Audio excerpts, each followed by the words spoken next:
네, 오늘 우리가 다루고 있는 사도행전 12장은 이 사도행전을 두 부문으로 나누는 분기점이 되는 지점입니다. 전체적인 맥락에서 볼 때에 예루살렘 교회를 주역삼아 펼쳐가시던 복음 전파를 일단락하시고 전반전을 치르셨던 거죠. 일단락하시고 그리고 이방인의 사도로 부름을 받은 사도 바울을 전면에 교체해서 새로운 교회 이야기를 하기 위해 그래서 12장이라고 하는 장을 만들어 놓았습니다. 12장은 예루살렘 교회의 근황을 자세히 전하면서도 동시에 복음의 중심축이 베드로에서 바울로 예루살렘 교회에서 안디옥 교회로 넘어갈 것이다 라고 하는 완충지대 역할을 만들어 놓은 것입니다. 사도행전 1장 8절에 오직 성령이 너희에게 임하시면 너희가 권능을 받고 예루살렘과 온 유대와 사마리아와 땅끝까지 이르러 내 증인이 되리라 이렇게 말씀을 통해서 하나님의 복음은 예루살렘 교회 오순절 강림 역사를 통해서 안에서 밖으로 점점 더 확산되어 가는 것을 쉼없는 전진과 확산 일로에 있다고 하는 것을 꾸준히 이야기를 하고 있습니다. 그래서 1장에서 5장까지는 예루살렘과 유대에서 유대인을 중심으로 전개되고 있는 복음 사역 이야기를 하고 있고요. 6장에서 8장까지 가게 되면은 6장에서 8장에서는 헬라파 성도들까지 합세한 복음의 사역자들이 사마리아 지역을 넘어서는 확장하는 것들을 보여주고 있습니다. 그러다가 9장에서 배경이 바뀌어요. 바리새인 사울이 급작스럽게 교회를 박해하고 핍박하던 상황에서 회심하는 사건을 통해서 복음 이야기는 이제 특정한 개인과 소수의 사역자들을 통해 가지고 이제는 점진적으로 나갈 것이라고 하는 예고편, 복선을 깔아줍니다. 그렇기 때문에 10장은 복음의 대상과 지역이 확대되면서 베드로가 가나안 서부 지역을 선교 순회 연행을 하게 되죠. 그런 가운데 속에 복음의 방향은 고넬료라고 하는 가이사랴에 주둔하고 있는 백부장이 회심하는 사건. 그래서 이 가이사랴라고 하는 곳에 복음이 들어갔다고 하는 것을 보여주는 동시에 이제는 로마의 세 번째 큰 도시, 그죠? 로마와 알렉산드리아 다음에 있는 안디옥까지 이 복음이 활기차게 전진하고 있다고 하는 것을 11장에서 이야기를 하고 있습니다. 그러면서 11장 끝부분에 안디옥의 이야기를 함으로 인해서 복음의 주권을 가지고 계시는 하나님과 성령께서 여러 각도와 다각적인 방법으로 하나님의 나라를 구축해 가고 있다라고 하는 것을 설명을 하고 있습니다. 한편 그렇게 교회는 11장까지 줄기차게 달려오고 있어요. 이 기간까지는 약 14년에서 15년이 흘러가고 있어요. 그래서 이 사도행전 1장에서 11장까지 오는 이 역사는 거의 15년의 역사가 지금 흘러가고 있는 가운데 속의 배경을 이야기해요. 그런데 이 교회 바깥의 상황은 새로운 격변기를 맞이하게 돼요. 그것은 뭐냐면 로마 황제의 카리굴라라고 하는 사람이 37년에서 41년까지 집권을 하게 되는데 이 사람이 가지고 있는 생각이 뭐냐면 황제 숭배 사상을 가지고 있어서 예루살렘 성전 그 지성소 앞에다가 자기의 흉상과 초상화를 걸어놓으라고 하는 명령을 내리게 되죠. 유대교는 지금 막 급성장하고 있는 기독교 세력을 잔멸해야 되는데 예루살렘 성전에 황제 숭배의 상징인 초상화를 달라고 하는 명령이 떨어지다 보니까 그러니까 교회 밖에를 잠시 쉬고 정치적으로 이 예루살렘 성전에 들어오는 우상 숭배를 막아내려고 온 총동력을 기울이고 있는 상황 속에서 41년 1월 24일 주후죠. 주후 41년 1월 24일 날 이 카리굴라라고 하는 황제가 가장 측근인 근위병에 의해서 암살을 당하고 말아요. 한참 이 자기의 세력을 펼쳐가는 가운데 속에서 정치적인 뿐만 아니라 종교적으로 우상화를 막 하던 사람이 어느 날 한날 1월 24일 날 저녁에 가장 신임하고 있는 근위대 장군으로부터 암살을 당해가지고 죽어버리고 맙니다. 로마가 휩싸여져 버려요. 그래서 그 다음날 1월 25일 날 군대에 주둔하고 있는 클라우디우스라고 하는 장군을 원로원에서 먼저 등극을 시키는 것이 아니라 주둔지에 있는 군사들이 클라우디우스를 황제로 등극을 시켜가지고 그래서 로마로 올라오게 됩니다. 이 상황 가운데 클라우디우스가 이 로마의 황제로 들어오면서 어려서부터 로마에 수학을 하고 있던 헤롯 아그리파 1세라고 하는 헤롯 대왕의 손자가 이 클라우디우스와 친분 관계가 있었기 때문에 이 클라우디우스가 갑자기 황제가 되고 나니까 여러 가지 선심 정책을 쓰는 가운데 속에 이 헤롯 대왕의 손자인 헤롯 아그리파 1세, 오늘 여기 주인공이 나오는 헤롯이 그 사람이에요. 이 사람에게 무슨 땅을 넘겨주느냐면 유대 지역과 사마리아 지역은 네가 직접 통치를 하라고. 그래서 원로원에서 로마 총독을 파견하던 것을 멈추고 이 클라우디우스가 헤롯 아그리파 1세를 유대와 사마리아의 왕으로 파송을 하게 되는 거예요. 보내게 되는 것이죠. 그러다 보니까 유대 상황이 어떻게 됐습니까? 우상 숭배를 강조하던 카리굴라가 갑자기 죽어버리고 상황이 반전되면서 로마 총독으로부터의 지배가 아니라 자신들을 너무도 잘 알고 있는 이두메 출신의 헤롯 대왕의 손자 헤롯 아그리파 1세가 직접 통치를 하게 되니까 유대교 지도자들은 아주 반기는 거죠. 반기는 가운데 속에서 그들이 이 헤롯 아그리파 1세와 함께 새로운 세상을 구축을 해 나갑니다. 그런데 그렇게 클라우디우스 황제가 들어서고 헤롯 아그리파 1세가 이제 로마에서 유대와 사마리아 지역의 왕으로 등극을 해갖고 오고 있는 도중, 그리고 나서 이 헤롯이 자기의 집권의 권력의 중심축을 만들어가는 그 공백기에 예수 믿는 그리스도인들이 예루살렘의 박해를 피해서 도망 나갔다가 상황이 좀 바뀌고 느슨해져 버리니까 예루살렘 안으로 슬금슬금 아름아름 조용조용히 들어와가지고 이전에 무너졌던 교회를 재건하고 가정교회가 세우고 복음 전파가 또 시작이 되는 거예요. 유대교 지도자들은 헤롯 아그리파라고 하는 정치 세력을 등에 업고 이제 확실하게 교회를 박해하고 진멸해야 되겠다라고 하는 그런 부분들을 가지고서 헤롯 아그리파 1세에게 자신들의 처지를 호소하게 되는 것이죠.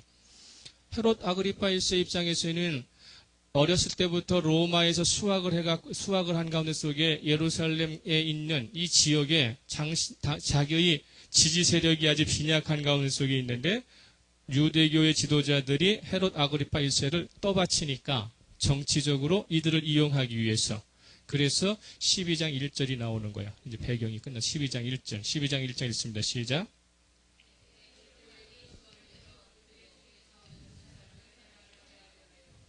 이렇게 되는 것입니다. 그래서 헤롯 대왕이 이 헤롯이라고 하는 이 왕은 헤롯 대왕의 이제 손자라고 그랬어요. 이 사람이 그래? 그러면 유대교가 원하는 것을 들어주고 나는 정치적인 입지를 세우고 종교적 권위도 가져야 되겠다. 그러려면 유대교가 원하는 것은 무엇인가? 기독교인 색출해서 죽이는 것이다. 그러면서 제일 먼저 걸려들은 게 뭐예요? 2절에 요한의 형제 야고보를 붙잡게 되는 거예요. 요한의 형제 야고보는 세베대의 아들 야고보예요. 그래서 사도 요한의 바로 윗형이에요.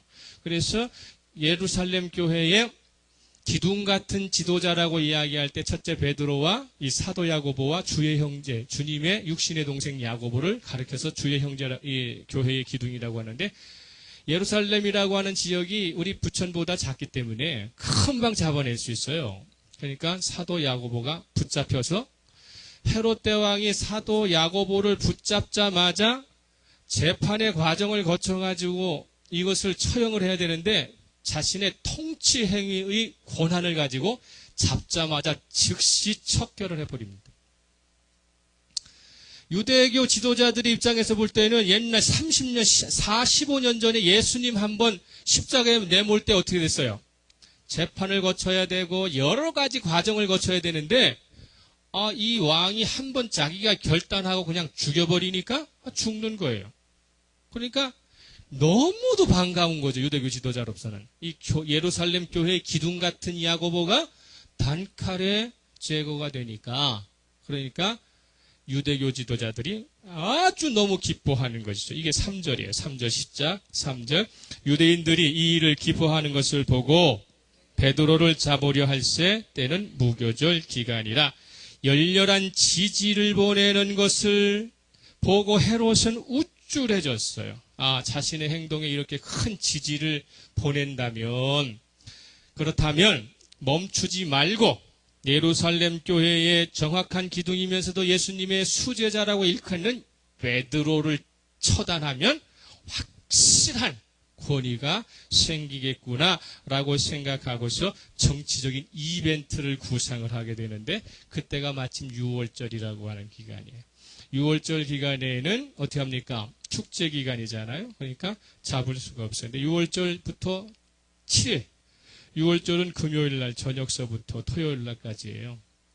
그래서 토요일 저녁서부터 그 다음에 7일 동안을 무교절 기간이라고 그래서 6월절 기간은 8일 축제를 해요. 그래가지고 8일 동안 6월절 전에 베드로를 잡아 놓았지만 축제 기간에는 베드로를 죽일 수가 없으니까 그러니까 7일이 지난 그 다음 날 죽이려고 베드로를 감옥에 쳐넣게 되는 것이죠. 그래서 4절에 잡음에 옥에 가두어 군인 4씩 4패에게 맡겨 지키고 6월절 후에 백성 앞에 끌어내고자 하더라 이렇게 되어 있어요. 그런데 베드로가 한두 번 잡힌 사람이 아니에요. 초창기에 오순절 성령 강림 사건이 일어났을 때 그리고 나서 교회를 생성했을 때에 그때 38년이 넘는 안진뱅이를 어떻게 합니까? 일으켜 세우고 난 뒤에 감옥에 잡혔는데 그때 천사가 또 문을 열어줬잖아요. 그렇기 때문에 이번에는 절대로 베드로를 놓쳐서는 안 된다. 그래서 16명씩 4명씩 사교대 16명을 24시간 지키도록 하는 거예요. 그래서 4절에 그렇게 나와 있는 거예요. 어떻게 지키냐면 4명이 한 조가 돼가지고 4파트로 도는데 오른손과 왼손을 쇠사슬로 묶어가지고 군인이 자기의 쇠사슬과 손을 묶어갖고 양쪽에 쇠사슬로 묶어 놓고 있고 그리고 감옥 앞에 2사람이 양쪽으로 바라보면서 지키는 거예요. 이해가시죠? 감옥 안에는 누가 있고 베드로가 있고 오른쪽에는 쇠사슬을 묶어가지고 한 군사가 자기 손에다 묶어놓고 있고 왼쪽은 묶어놓고 2사람을 앞에 놓고 있으면서 사교대로 돌아가게 되는 것입니다. 베드로는 양쪽으로 사슬에 매인 채 2 군인 틈에 끼어 있었기 때문에 또 2사람이 앞에 보초를 쓰고 있었기 때문에 자연적으로 살아날 가능성은 전혀 없었습니다. 예루살렘 교회는 당시에 정치적으로 아무런 힘이 없었기 때문에 지금 탄원서를 올릴 힘도 없어요. 탄원서를 올리려면 어떻게 합니까? 정치적 세력이 돼야 되는데 그렇지도 못해요. 로비나르도 해가지고 엄청난 보석금을 지불할 경제적 능력도 상실했기 때문에 그들은 현재적으로 자신들이 가장 잘할 수 있는 방법 한 가지를 선택하는 거예요. 그게 뭐냐면 12장 5절입니다. 12장 5절 함께 읽습니다. 시작. 이에 베드로는 옥에 갇혔고 교회는 그를 위하여 간절히 하나님께 기도하더라. 오늘 5절이 매우 중요한 절입니다. 전체를 읽으려면 오늘 설교의 전체를 이해하려면 5절을 반드시 이해하고 넘어가야 돼요. 그런데 오늘 이 본문의 뉘앙스는 유대교 지도자들과 헤롯 닷새 일당들은 손발이 척척척 잘 맞아 돌아가고 있는 반면에 베드로와 교회 공동체 간에는 다소 매끄럽지 못하게 이 사건과 이 상황에 대처하고 있어요. 뭔가 이상해요. 유대교 지도자들과 헤롯은 아주 정치적인 계략과 그 계획 아래 차근차근 무언가를 준비해 가고 있는데 교회와 베드로는 거기에 대응하여 적절한 조치를 취하고 있지 못하다라고 하는 것을 알게 됩니다. 베드로는 자신이 매우 위급한 상황에 몰려 있다는 것을 깨닫고 이전과는 다르겠구나라고 생각해서 순교할 각오를 했는지는 모르겠어요. 죽음을 앞둔 당사자로서 너무나 태평할 뿐 아니라 한치 앞을 예견할 수 없는 상황 속에서도 이상할 정도로 아주 평안을 유지하고 있어요. 편안이 아니라 평안입니다. 편안은 육신이 편해야 편안하다고 그러는 거고, 평안은 정신적으로 영적으로 안전해야 평안하다고 하는 것입니다. 저와 여러분은 편안하기뿐만 아니라 평안하시기를 그리스도로 축복합니다. 그런데 지금 베드로는 몸은 불편해요. 근데 뭐가 평안해? 마음이 평안한데 너무나 평안해. 이상할 정도로 평안해가지고 그래서 이 사람은 지금 자고 있어요. 자고 있는데 세상 모르게 자고 있어요. 이상하지 않아요? 지금 자기가 사도 야고보가 좀 죽었어. 자기의 동료가 죽었어. 목숨을 같이 하던 동료가 죽었어요. 자신도 지금 내일이면 죽을지 몰라. 그러면 마음속으로 지금 깨어서 기도하고 있어야 되지 않겠어요? 뭔가 조치를 취해야 되겠다라고 생각하고 긴장하고 있어야 되고 깨어 있어야 되는데 너무도 편안하게 자는데 이상할 만큼 너무도 깊은 잠을 자고 있다고 하는 것입니다. 자, 7절 봅시다. 7절 시작.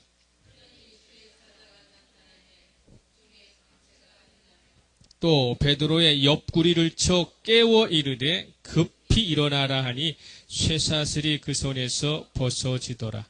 내일이면 죽을지 모르는 사람이 코를 골고 자는 거예요. 주의 천사가 빛이 그 감옥 안으로 빛이 들어왔어요. 그런데 너무도 잠이 깊이 들으니까 빛이 들어온지도 몰라. 그래서 주의 사자가 옆구리를 쳤다는 뜻은 그냥 건드렸다는 게 아니라 그냥 발로 차듯이 어퍼커트를 날렸다 그런 뜻이에요. 여기서 그 정도로 이 사람은 좀 정신없이 자고 있어요. 죽으면 영원히 잘 수 있는데, 그죠? 오늘 하루 깨어가지고 지금 자기가 죽고 사라지면 예루살렘 교회가 어떻게 될지, 앞으로 교회의 편만한 역사가 어떻게 될지 그 염려도 안 돼? 이 사람은 결혼한 사람이에요. 베드로는 자식도 있고 아내도 있는 사람이에요.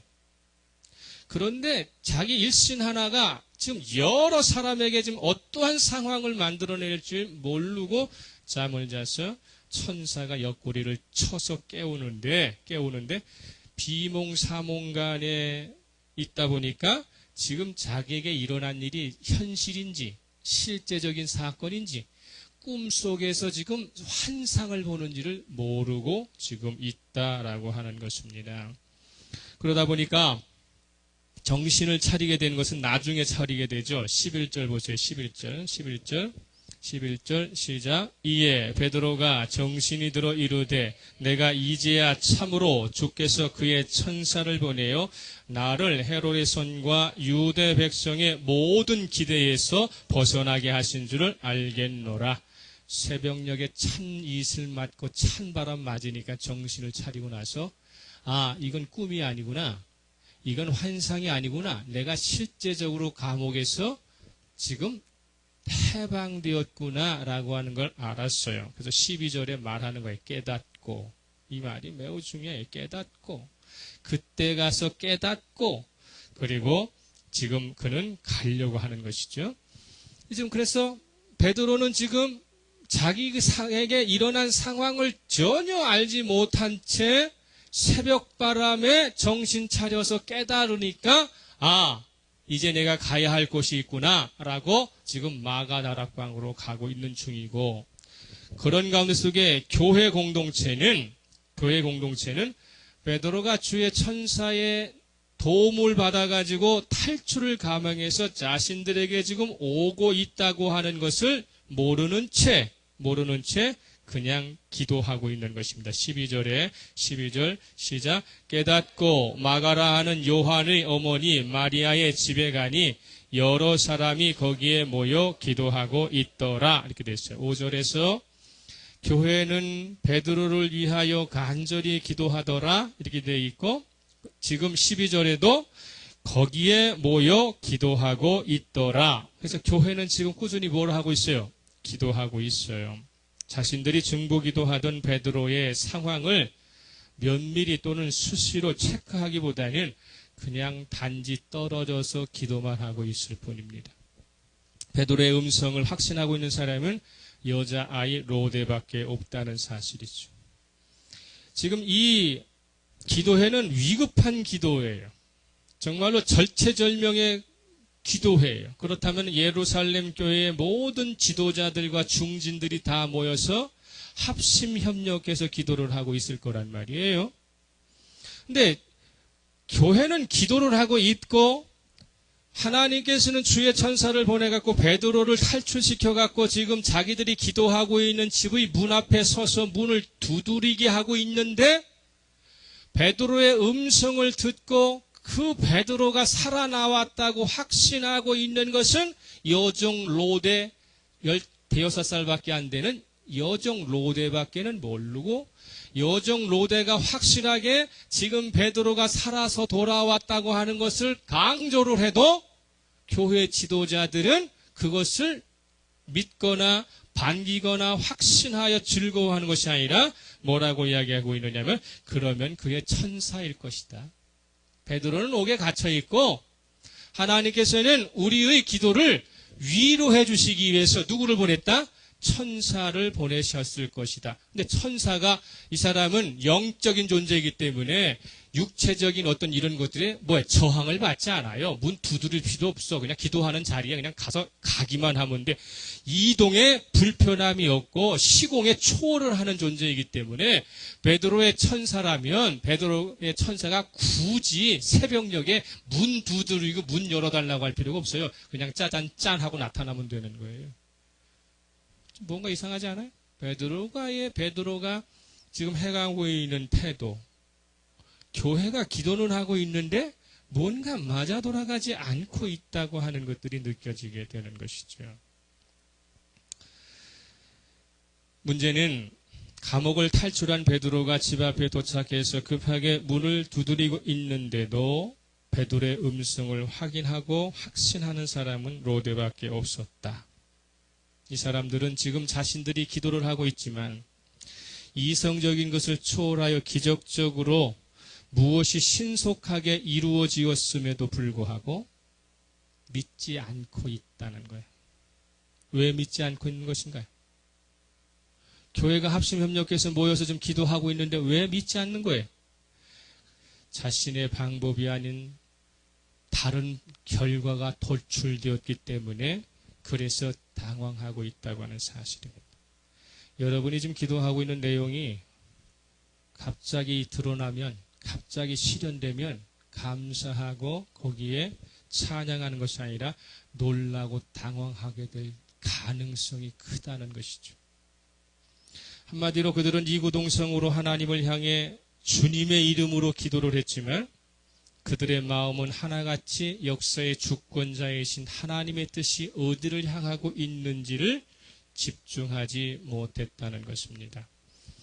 다시 말하면 사도 야고보가 급작스럽게 순교를 당하고 교회의 기둥인 베드로마저 감옥에 갇혀서 꼼짝달싹 못하게 되자 이들은 마치 하나님의 계획에는 없었는데 예상치 못한 불행한 사고가 터졌다고 생각했다는 거예요. 여기 뉘앙스를 잘 들으세요. 만약에 예루살렘 공동체가 이왕지사 사도 야고보는 죽었지만 베드로마저 희생해서는 안 된다는 차원에서 자신들이 생각하는 방법으로 해결하고 싶어서 하나님께 기도한 것이라면 하나님께서 이 사건을 전체적으로 주도해 가시고 있다고 하는 주권이 하나님께 있다고 하는 핵심을 파악하지 못했다고 하는 거예요. 위급한 상황만 어떻게 해서라도 수습해야 되겠다라고 하는 짤막한 생각을 가지고 사도 야고보가 죽고 베드로가 갇힘으로 말미암아서 예루살렘 교회가 어떻게 변화가 되고 하나님의 복음의 역사가 어떤 방향으로 전환될 것인가에 대하여는 깜깜하게 모르고 있었다고 하는 사실.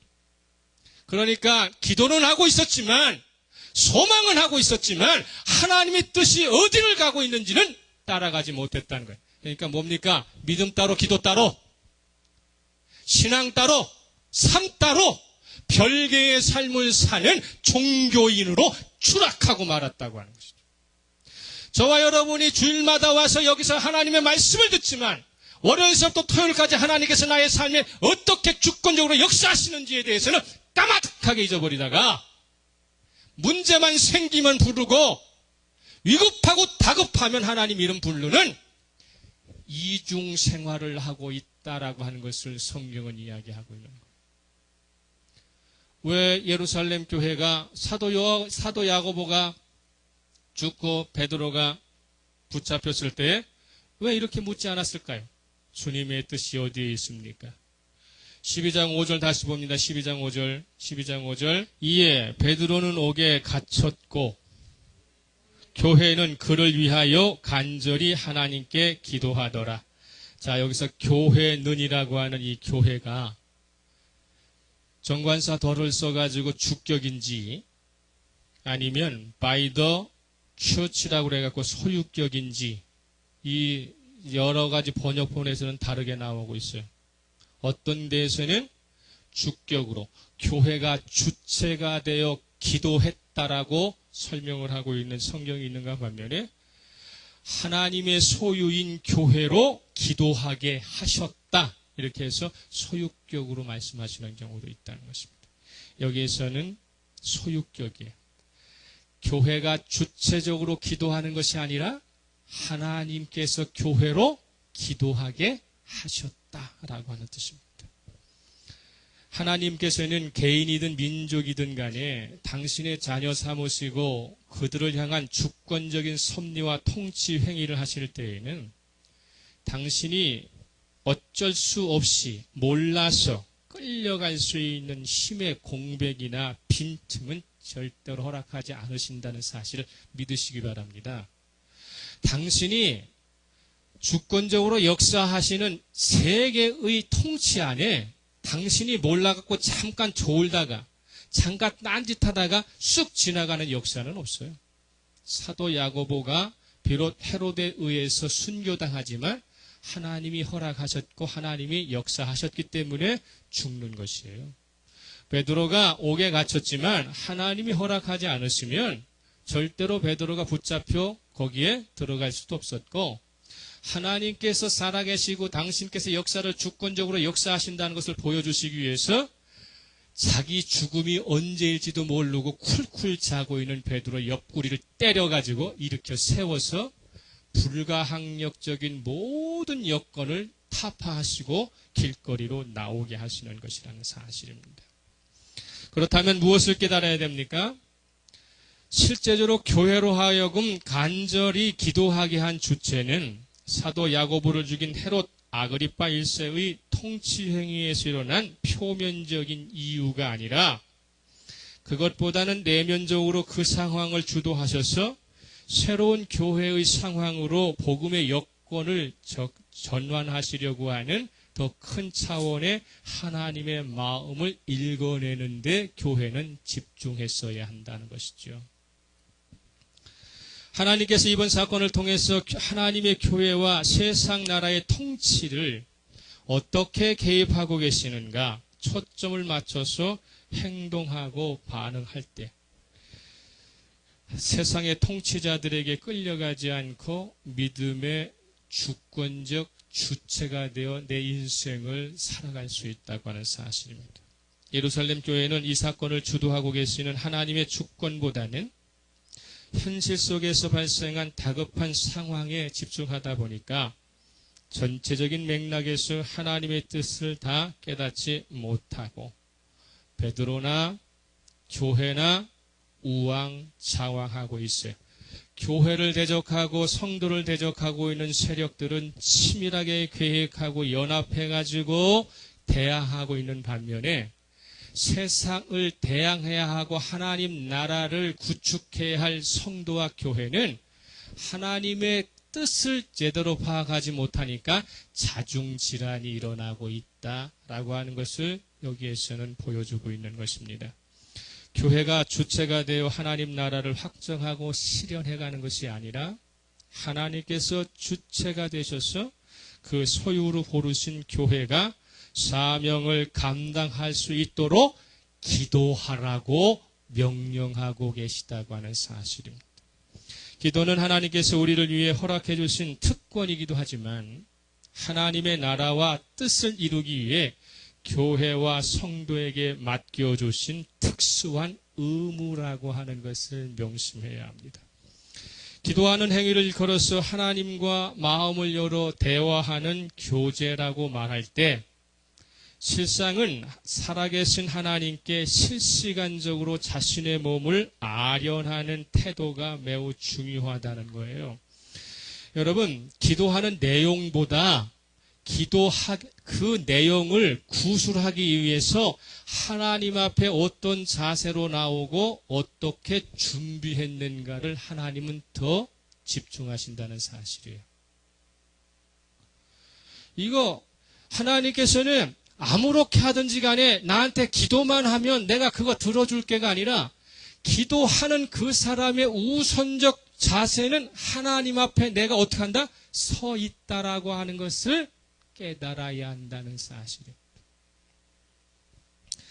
그래서 하나님 앞에서 나의 인생이 하나님의 통치 안으로 들어오도록 그래서 주님의 음성이 들릴 수 있도록 겸손하게 자신을 낮추고 기다리는 시간이 기도라고 하는 것입니다. 우리가 하나님 앞에 기도할 때, 교회가 하나님께 기도할 때에 반드시 하나님은 누구를 중재자로 세우시느냐 하면 성령 하나님을 중재자로 세우세요. 우리들이 생각할 때 우리들이 이야기하고 우리들이 말하는 것은 바로 누가 중재하여서 하나님 앞으로 올려가게 되느냐 하면 성령님이 중재하십니다. 성령님이 그 기도를 이끌어 갔어요. 내가 기도하는 것이 아니라 누가 성령께서 기도하게 하시고 성령께서 이끌어 가신다고 하는 것이죠.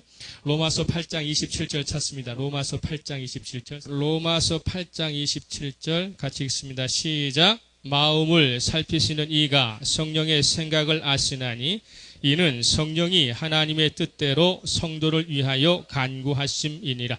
누가 간구해요? 내가 간구해요? 성령님이 간구하셔요. 나를 지배하시는 성령께서 마음을 살피시는 이가 누구야? 마음을 살피시는 이분이 성부 하나님이세요. 성부 하나님이 마음을 살피어 있어. 마음을 살피시는 이가 성부 하나님이 성령의 생각을 아시나니 이는 성령이 하나님의 뜻대로 성도를 위하여 간구하심이니라. 성령님은 누구로부터 오시기 때문에 아버지와 성자 예수로부터 오시기 때문에 성령이 하시는 것은 곧 누구의 생각이요? 아버지의 생각이고 예수님의 생각이에요. 그래서 우리가 하나님 앞에 기도할 때에 성령께서 우리를 감찰하여 주셔서 그래서 우리가 하나님께 기도하는 것 같지만 누가 중재를 해요? 성령께서 중재를 해서 우리의 기도를 들어주시는 거예요. 왜냐하면 26절 한번 봐요. 26절 8장 26절 시작. 이와 같이 성령도 우리의 연약함을 도우시나니 우리는 마땅히 기도할 바를 알지 못하나 오직 성령이 말할 수 없는 탄식으로 우리를 위하여 친히 간구하시느니라. 할렐루야. 사도행전 12장의 역사가 지금 베드로와 교회가 목적을 모르고 기도하고 있지만 하나님의 주권적 역사로 교회를 이끄시고 베드로를 이끌어 주셔서 그래서 복음의 천만한 사역이 완전히 완성될 때까지 직접적으로 개입하여 주시는 분은 성령 하나님이시다라고 하는 것을 우리로 알게 합니다. 그렇다면 하나님의 뜻대로 부르심을 입은 자들에게 하나님의 뜻이 제대로 적용될 수 있도록 합력하여 선을 이루어 주시는 분이 계시다면 우리는 그분의 뜻에 맞게끔 우리의 인생을 순종하면 그러면 합력하여 뭐를 이루신다? 선을 이루어 가신다고 하는 것을 알게 됩니다. 교회의 대적으로 부상한 헤롯 아그리파 1세가 예루살렘 교회를 흔들어서 잠시 위태롭게는 하지만 하나님께서는 교회가 예상하지 못한 방법으로 이 하나님의 교회의 대적을 쳐내십니다. 쳐내시는데 그것이 이제 12장 하반절에 나오는 말씀이에요. 12장 하반절에 나오는 가운데 속에서 당시에 우리가 이제 사도행전 다시 12장 쳐다보세요. 12장에 20절서부터 23절까지의 이야기가 지금 헤롯 아그리파 1세를 어떻게 쳐내시는가, 하나님께서 어떻게 쳐내시는가에 대한 설명을 하고 있어요. 당시 두로와 시도는 페니키아의 가장 중요한 무역 항구입니다. 경제적으로 매우 성장을 했죠. 근데 헤롯 아그리파 1세가 이 사람이 어디서 살고 있느냐면 가이사라에 살고 있어요. 예루살렘에 들어와 사는 게 아니라 예루살렘 지역과 사마리아 유대 지역을 자신이 통치를 하고 있지만 자신은 어디서 지금 살고 있느냐면 가이사라에 살고 있어요. 가이사라도 항구고 두로와 시돈도 항구예요. 경제적인 거로 너무 발전을 하는데 그러다 보니까 두로와 시돈과의 무역 전쟁이 일어나게 돼요. 무역 분쟁이 일어나게 되죠. 그래서 헤롯이 두로와 시돈과 자기가 통치하는 이 지역과의 무역 분쟁이 일어나게 되니까 한 가지로 정치적으로 하나를 이렇게 명령을 내린 게 뭐냐면은 이 두로와 시돈은 항구 도시이기 때문에 곡물을 어디서 수입을 했느냐면은 이 사마리아 지역 넘는 이 갈멜산 시온 평야라고 하는 그 지대에 밀공동에 거기에서 곡물을 수입을 했는데 자기니 다스리든 통치하는 데에서 곡물을 두로와 시돈에 팔지 못하도록 금수 조치를 내려요. 그러니까 두로와 시돈이 갑자기 곡물이 중단돼 버리니까 수출도 못하고 먹을 것이 없다 보니까 물가가 폭등하잖아요. 그래서 두로와 시돈의 지도자들이 이 헤롯 아그리파 1세의 여기서는 뭐라고 이야기하고 있냐면 왕의 침소를 맡은 시나 블라스도라고 이야기하고 있어요. 20절 봐봐요. 12장 20절 시작. 헤롯이 두로와 시돈 사람들을 대단히 노여워하니 그들의 지방이 왕국에서 나는 양식을 먹는 까닭에 한마음으로 그에게 나와 왕의 침소 맡은 시나 블라스도를 설득하여 화목하기를 청한지라. 이렇게 됐어요. 먹을 것이 줄어들게 되고 수입을 하지 못하게 되니까 왕의 침수를 맡았다고 하는 이 블라스도는 헤롯 아그리파 1세의 재정 담당관이었어요. 재정 담당관인 이 블라스도에게 로비를 합니다. 로비를 해가지고 헤롯 아그리파 1세와 화해를 하도록 그렇게 조치를 취하게 되는데 그때가 마침 8월 2일이 있어서 오늘 우리는 8월 4일이잖아요.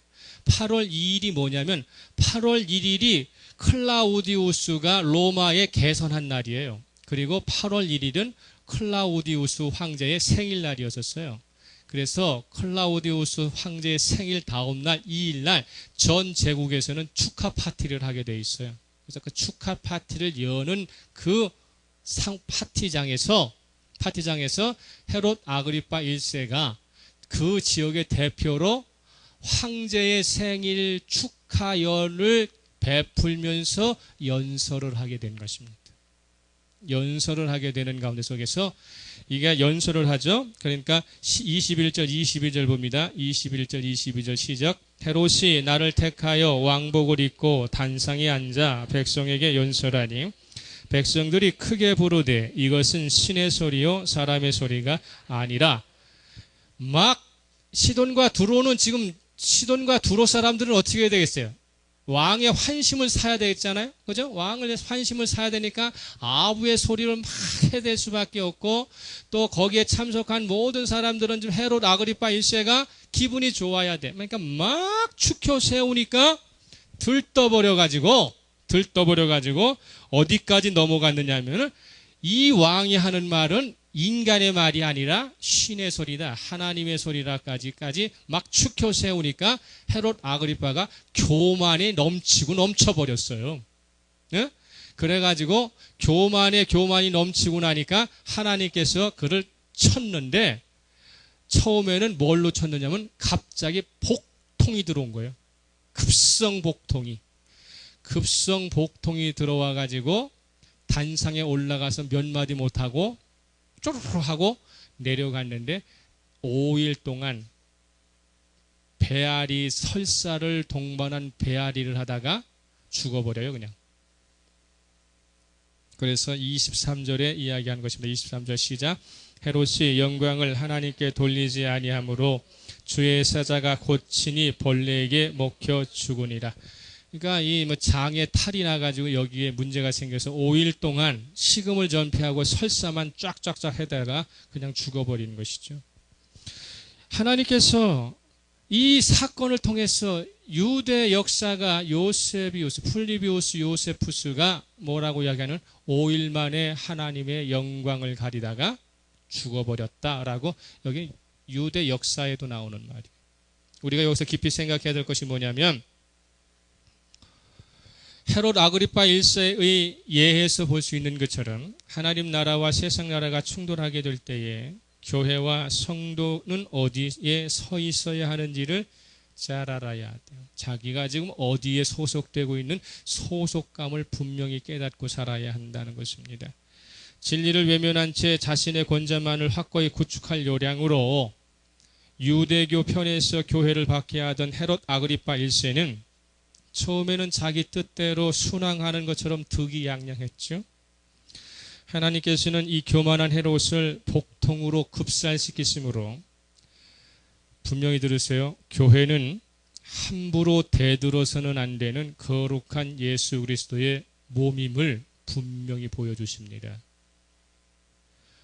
저와 여러분은 성도로서 교회를 이루고 있어요. 사단과 마귀와 세상의 권력자와 어둠의 권력자들이 하나님의 교회와 하나님의 성도를 함부로 대들다가는 하나님께서는 당신의 역사 안에서 그들을 처리하셔요. 자신들이 지금 어떤 존귀한 존재인지를 깨닫지 못하고 살면, 내가 지금 어떤 사명 안에서 어떻게 살아가고 있는지를 모르는 미시적 자기 인생만 바라보고 살면 하나님의 거시적인 안목에서는 눈을 터질 수가 없어요. 그러니까 어떻게 합니까? 날마다 자기 현실에서 일어나고 있고 날마다 자기가 하고 싶은 것만 매달려서, 그래서 뭐가 되는 거예요? 악다구니 하면서 달라고 요청을 하게 되는 것이죠. 그러나 현재적으로 내가 고난을 당하고 있지만, 현재적으로 내가 어려움을 당하고 있지만, 현재적으로 이해할 수 없는, 받아들일 수 없는 여러 가지 고통 가운데 있지만, 내가 하나님의 거룩한 백성으로서 하나님의 거룩한 성전을 이루는 교회의 일원으로서 하나님 앞에 믿음을 지켜내면 그분은 내 인생과 나의 삶 전체를 당신의 나라에 합력하여 이끌어 가신다고 하는 거시적 안목의 믿음의 태도를 우리가 날마다 고백할 수 있을 때에, 그때에 우리의 능력은 배가가 되는 것입니다. 할렐루야. 그렇기 때문에 하나님의 거룩한 몸과 기관으로 교회와 성도를 생각하시는 하나님께서는 대적자들에게서 어떻게 구원해 주실 것인가를 이미 다 알고 계시는 것이죠. 그러려면 어떻게 합니까? 학생은 학생의 자리에서 최선을 다해서 하나님의 힘을 의지하여 공부하다 보면 더딘 것 같고 늦어지는 것 같고 모자란 것 같아도 어느 순간에 나는 그 자리에 올라와 있는 것이지요. 이걸 믿어야만 해요. 그러려면 어떻게 되는가? 하나님의 통치를 받고 있는 교회와 성도가 어떻게 하면 이 세상에서 하나님의 뜻을 발견하고, 그리고 내가 하나님의 능력을 받고 살 수 있을 것인가? 교회와 성도에게 성경은 너희들이 이렇게 하면 하나님의 은혜를 입을 수 있고 하나님으로부터 기도 응답을 받을 수 있다라고 탁 제시해 놓았어요. 그게 요한 1서 3장 22절이에요. 찾아보세요. 요한 1서 3장 22절 찾으셨습니까? 다 같이 읽겠습니다. 시작. 무엇이든지 구하는 바를 그에게서 받나니 이는 우리가 그의 계명을 지키고 그 앞에서 기뻐하시는 것을 행함이라. 무엇이든지 구하는 바를 얻으려면 첫 번째로는 하나님의 계명을 지켜야 한다. 따라서 합시다. 하나님의 계명을 지켜야 한다.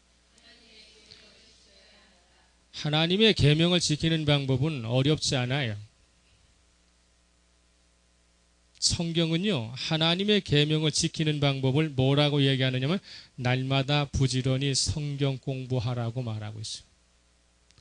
날마다 부지런히 성경 공부를 해라. 그러면 하나님의 계명을 지킬 수 있다라고 이야기하고 있죠. 요한복음 14장 15절로 가면 요한복음 14장 15절로 가면 너희가 나를 사랑하면 나의 계명을 지키리라 이렇게 되어 있어요. 내가 예수님으로부터 사랑받는 존재라면, 내가 예수님을 사랑하는 존재라면 반드시 계명을 지키는 사람이 되는데, 이 계명은 무엇으로부터 내가 지킬 수 있느냐면 날마다 내가 하나님의 말씀 앞에 접촉하고 있으면 돼요. 여러분, 우리가 전기가 들어와 가지고 뭐 선풍기도 돌리고 에어컨도 돌리고 밥솥도 돌리고 할 수 있는 것은 코드를 어떻게 해야 돼요? 콘센트에 접속시켜야 되는 거예요. 접속시키면 그러면 내가 원하는 대로 전기가 나오는 것이고 할 수 있어요. 근데 접촉도 안 시켜놓고 접속도 안 시켜놓고 에어컨이니까 빵빵 터지라고 이야기하고 전기밥솥에 코도 안 꽂아놓고 아무리 시간을 기다려도 밥은 안 되는 거예요. 하나님의 말씀 앞에 접속하게 되면 그러면 그 다음부터는 누가? 성령 하나님께서 우리의 생각을 바꿔주시는 거예요. 여러분들이 지금 가장 사랑하는 게 뭔가? 여러분이 가장 지금 관심을 갖고 있는 것이 뭔가? 하나님의 말씀보다 더 다른 것에 관심 갖고 있으면 그 사람은 그 방면으로 전문가가 되는 거잖아요. 제가 아까 이 침묵할 때도 내가 하나님께 기도했는데 이번 주에 하나님 제가 드라마를 너무 많이 본 것 같아요. 내가 하나님께 회개했어요. 하나님의 말씀으로 감동받기보다는 황금의 제국에 나오는 탤런트들이 입으로 조근조근 이야기하는 시적인 이야기에 내가 너무도 확 갔어요. 내가 지금 무엇에 집중하고 있는가? 내가 지금 가장 사랑하는 것이 무엇인가? 내가 지금 가장 관심 갖고 있는 것이 무엇인가가 여러분 한번 생각해 보세요. 이번 일주일 동안 여러분이 가장 관심 갖고 있었던 게 뭐예요? 하나님의 말씀이었었어요? 하나님과 함께 접속해서 사는 것이었어요? 아니면 뭡니까? 잘 생각하세요. 하나님의 말씀에 날마다 접촉하는 사람은 하나님의 계명을 지킬 수 있고 그 계명을 지키는 사람은 반드시 뭐한다? 원하는 것을 얻어서 살아간다는 것입니다. 두 번째로는 뭐냐면 두 번째는 뭐라고 그랬어요?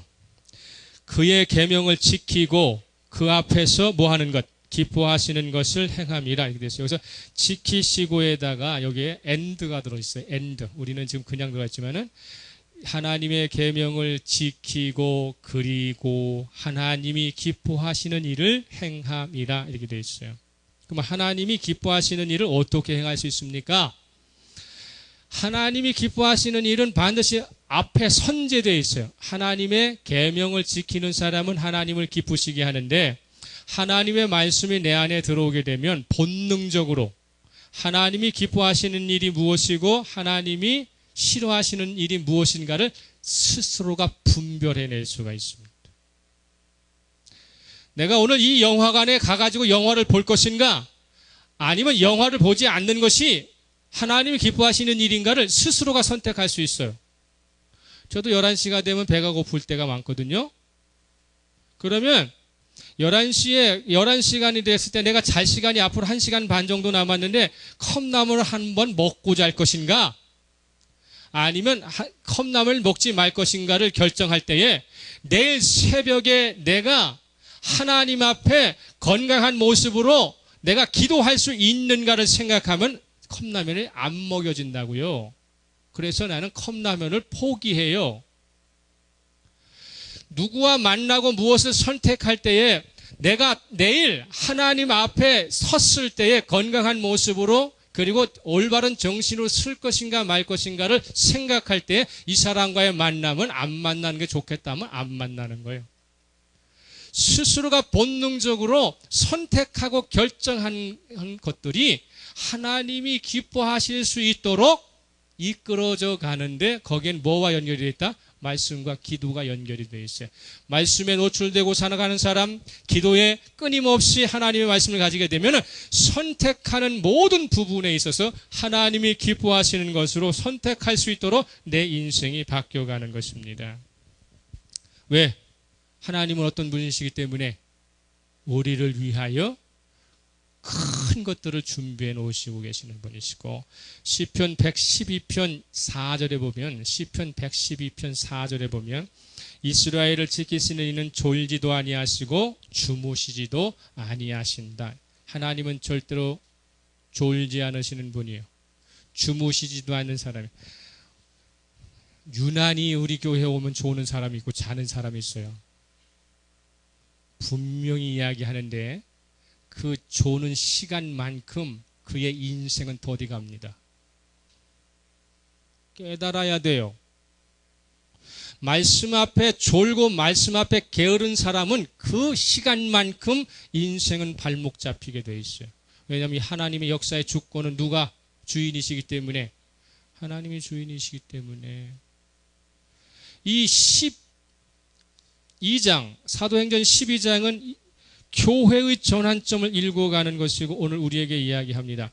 자, 끝으로 베드로는 여기에서 탈출을 하고 난 뒤에, 이게 좀 44년경인데 44년 8월경인데 그래가지고 잠시 피해요.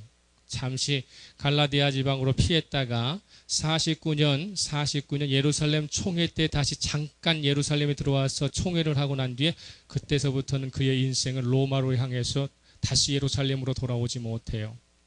하나님께서는 헤롯 아그리파 1세, 그의 아들이 헤롯 아그리파 2세인데 헤롯 아그리파 2세가 누구냐면은 사도 바울을 나중에 재판하는 사람이 되죠. 26장으로 넘어가게 되면. 그런데 잘 들으세요. 예루살렘이 AD 70년에 망해요. AD 70년에. 근데 하나님께서는 기독교인들만 66년 유대 전쟁이 일어나기 전에 요르단의 지역으로 피신시키세요. 그래서 예루살렘이 멸망할 때 기독교인들은 예루살렘에 없었습니다. 사도 바울이 이 기간에 여기에서 탈출을 했기 때문에 탈출범이 돼가지고 이제 현상이 돼가지고 돌아다니지만 49년에 잠시 들어와서 예루살렘 총회에 와서 교회의 중요한 결정을 하고 그 다음부터는 사도 바울이 돌아간 뒷자리를 쫓아다니면서 복음 전파를 해서 로마에 정착을 하게 되죠. 주님께서는 이스라엘 역사 가운데 속에서 이스라엘을 멸망시키시기 위해서 준비를 하시면서 66년 유대 전쟁이 일어나는 시점에 그리스도인들을 다 산재시켜서 예루살렘 성전이 무너지고 참혹한 피비린내가 날 때에 그리스도인들은 다 빠져나가 버립니다. 하나님은 절대적으로 우리 인생에 대해 가지고 뜨문뜨문 조각조각 보시는 분이 아니세요. 태어나서 우리가 천국에 이를 때까지 다 역사하시고 주권적으로 하시는 것입니다. 그러려면 뭐 해야 한다? 말씀 앞에 서야 한다. 두 번째로는 기도는 권리가 아니라 의무다 라는 것을 깨닫고 주님의 역사에 손을 들어 내 손을 얹어 놓을 때에 주님께서는 우리 손 잡아주셔서 그 길을 가는 것입니다. 여러분 기억하십시오. 8월달 휴가주가리고 뭐고 해가지고 정신 빠져 있으면 안 돼요. 예배에 집중하시고 말씀에 집중하셔서 그래서 세상에 주눅들지 말고 확신을 가지고 믿음으로 당당하게 살아서 여러분들이 구하고 원하는 것을 이루어가며 주의 축복을 받는 저와 여러분 되시기를 예수 그리스도의 이름으로 축복합니다.